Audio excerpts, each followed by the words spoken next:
डाल फ्राए पाई डाली प्रस्तुत राति ताको भिजेकी रखी देइथुलु से सिझी हो जाइए ताको एबे प्रेशर कुकर रे बसई दबा स्वाद अनुसार लुण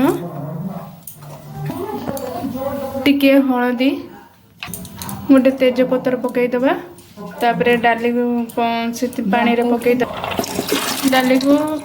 प्रेशर कुकर रे बसई दबा ता सहित गोटे बिलाती दबा 3 ରୁ 4टा सीटी मारिया पर्यंत ताको बंद करके रखीदबा 4 ରୁ 5टा सीटी मारिया की छाड़ीदबा कड़ाई रे तेल गरम करिया तापर 2टा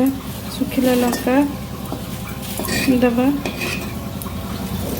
टिके अदा को कोरी देइजे तार बास्ना भल आसो डाल फ्राए रे तापर गोटा जीरा दीटा दबा तापर बिलाती को पकईकि पेस्ट कर नबा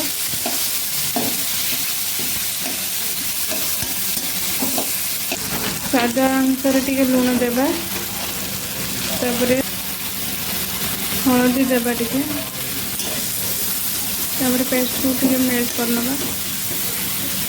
तापर डाल फ्राए में से मिसई दबा 5 मिनट टिके मसला सहित मिसाई छाड़ीदबा ढांकी दबा डाल फ्राए पूरा प्रस्तुत हो गलानी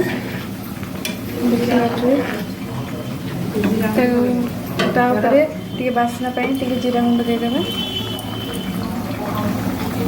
हाँ गोटे बाल को काढ़ी देखु डाल फ्राए पूरा प्रस्तुत हो गलानी केते सुंदर ये एमती प्रस्तुत करी घरे खाते आ केमती कमेंट रे जणातु। नमस्कार।